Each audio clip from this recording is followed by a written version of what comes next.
कहते हैं अजब तेरी माया, कहीं धूप तो कहीं छाया। ये जो वीडियो देख रहे हैं, ये वीडियो चीन और पाकिस्तान दोनों की किडनियां ले लेगा, इसलिए क्योंकि जिनपिंग इसे देखकर बहुत ज्यादा नाराज हो रहा होगा। पीएम मोदी के पैर छू रहे हैं पापुआ न्यू गिनी के राष्ट्राध्यक्ष। इसके अलावे भी बहुत सारी ऐसी चीजें हो गई है जो चाइना के लिए मुसीबत बन गई है। जानेंगे इस देश ने ऐसा क्या कर दिया है और इस देश के पास ऐसा है क्या, जहां एक तरफ ये सारा सीन चल रहा है तो वहीं दूसरी तरफ इमरान खान ने भारत का सपना पूरा कर दिया है। जानेंगे जियोपॉलिटिक्स में क्या कुछ चल रहा है, आइए जानते हैं इन खबरों को विस्तार से। ये जो देश देख रहे हैं Papua New Guinea, Papua New Guinea के पीछे एक बड़ा ही बढ़िया कहानी है। एक बात तो जान लीजिए, भारत की विदेश नीति 33 साल पहले हम फिजी गए थे। 2014 में 33 साल बाद फिर से कोई प्रधानमंत्री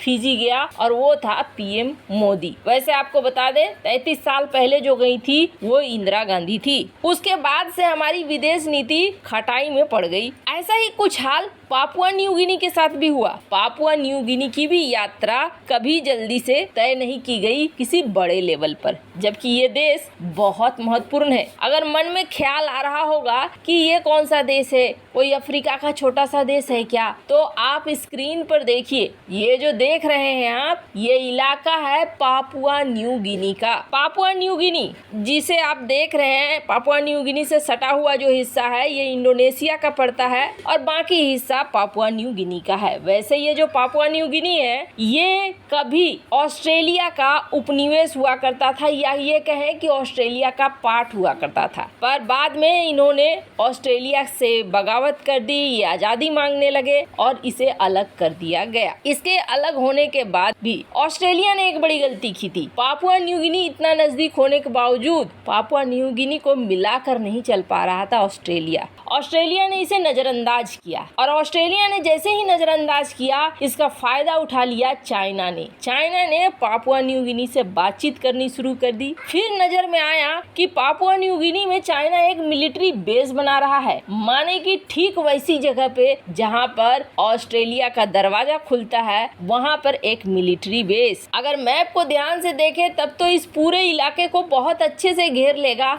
ये साफ साफ दिख रहा है। जब चीन ने ये काम किया ना तब हड़बड़ाहट जगी क्वाड देशों में, तब इनको याद आया अरे पापुआ न्यू गिनी नाम का भी कोई देश है। तब जाके ऑस्ट्रेलिया ने हालांकि धमकी भरे लहजे में पापुआ न्यू गिनी को कहा कि अगर आपने यहाँ पर बेस बनाने को दिया तो हमसे बुरा कोई नहीं होगा। पापुआ न्यू गिनी थोड़ा डर गया और उसने कदम को पीछे ले लिया और इसने कहा कि नहीं, जिनपिंग ने कभी मुझे ये नहीं कहा है कि हम यहाँ मिलिट्री बेस बनाएंगे। जिनपिंग ने तो बस यही कहा था कि चाइना के सैनिक आएंगे, थोड़ी ट्रेनिंग व्रेनिंग लेंगे। हालांकि मतलब यही था कि पापुआ न्यू गिनी के राष्ट्राध्यक्ष पीछे हट गए। अभी न्यूट्रल हो गया पापुआ न्यू गिनी, न चाइना की तरफ न किसी और देश की तरफ। पर ये देश कितना महत्वपूर्ण है इसका अंदाजा आप ऐसे लगाइए कि एक पूरी प्लानिंग बनी कि पहले पीएम मोदी और बाइडेन जाएंगे ऑस्ट्रेलिया, यहाँ क्वाड की मीटिंग अटेंड करेंगे। ये जापान से निकलने वाले थे, G7 से निकलते, फिर ऑस्ट्रेलिया जाते और ऑस्ट्रेलिया जाकर फिर वहां से जाते दोनों ही पापुआ न्यू गिनी। लेकिन यहाँ पर अचानक से बाइडेन का प्लान हो जाता है कैंसिल। बाइडेन कहते हैं कि नहीं, क्वाड की मीटिंग के लिए हम ऑस्ट्रेलिया नहीं जाएंगे। यहाँ वो ऑस्ट्रेलिया नहीं पहुँचते हैं, जो भी आर्थिक संकट रहे और आर्थिक कारण रहे। पीएम मोदी लेकिन अपनी यात्रा को कैंसिल नहीं करते हैं और पीएम मोदी यहाँ पापुआ न्यू गिनी पहुँचते हैं। हमने आपको कल ही बताया था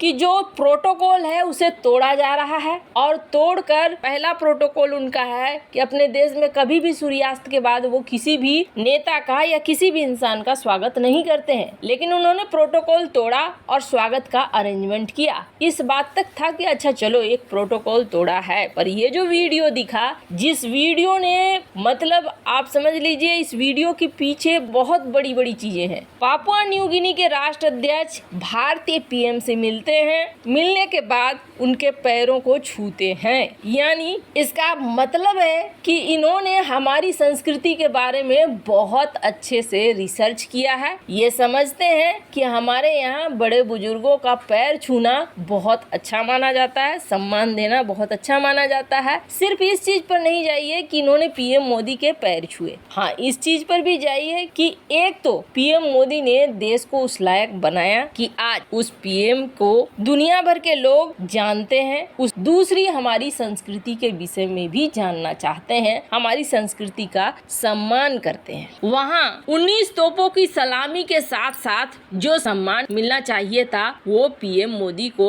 यहाँ पर मिला। पापुआ न्यू गिनी के पीएम मरापे ऐसे ही पीएम नरेंद्र मोदी के पैर नहीं छू लिए। इसके पीछे भारत का दुनिया में बढ़ता कद है। आज पूरी दुनिया भारत की ताकत का लोहा मान रही है। ऐसे में पापुआ न्यू गिनी भी भारत के साथ मिलकर अपने को विकास की राह में जोड़ना चाहता है। पीएम मोदी ने भी बहुत अच्छे से उनके स्वागत का रिप्लाई दिया। अब देखिए ये एक ऐसा शख्स है जिसमें चीन की जनता इन्हें एक ऐसे अमर व्यक्तित्व के रूप में देखती है जो बहुत ज्ञानी हो। जो हमारे दुश्मन देश की जनता है वो पीएम मोदी को इस नजरिए से देखती है कि एक बुद्धिमान अमर शख्स। तो वहीं बाइडेन ये कहते हैं कि मुझे तो आपका ऑटोग्राफ ले लेना चाहिए। मतलब जो लोग कहते थे गुजरात के बाहर मोदी को कौन जानता है, वो इन चीजों से बहुत अच्छे से समझ सकते हैं। और वो लोग जो अभी भी गोदी मीडिया और न जाने क्या क्या चिल्लाते रहते हैं वो भी देख सकते हैं कि भारत का बढ़ता हुआ कद अब दूसरे देशों में दिख रहा है साफ साफ। खैर, जहां एक तरफ ये सब कुछ हो रहा है तो बात करें पड़ोसी पाकिस्तान। अब तो डूब रहा है, डूबते की बात करना जरूरी है क्योंकि इसने बहुत लंबे समय तक जख्म दिए हैं। पाकिस्तानी रक्षा मंत्री, ये तो आपको याद ही होगा,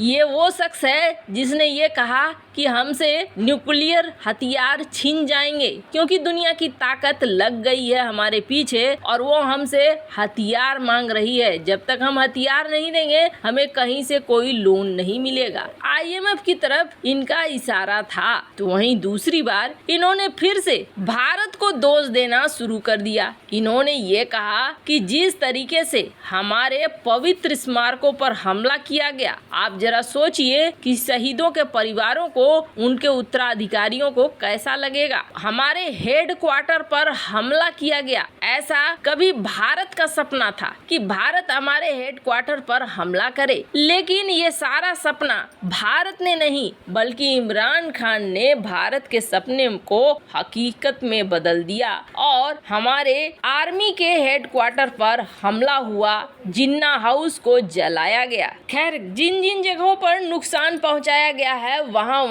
अब जनरल असीम मुनीर भी पहुंच रहा है और रक्षा मंत्री भी पहुंच रहा है। खैर, इन सब मामले में आपकी क्या राय है कमेंट कर जरूर बताएं। जल्द मिलते हैं अगले वीडियो में नई खबर के साथ।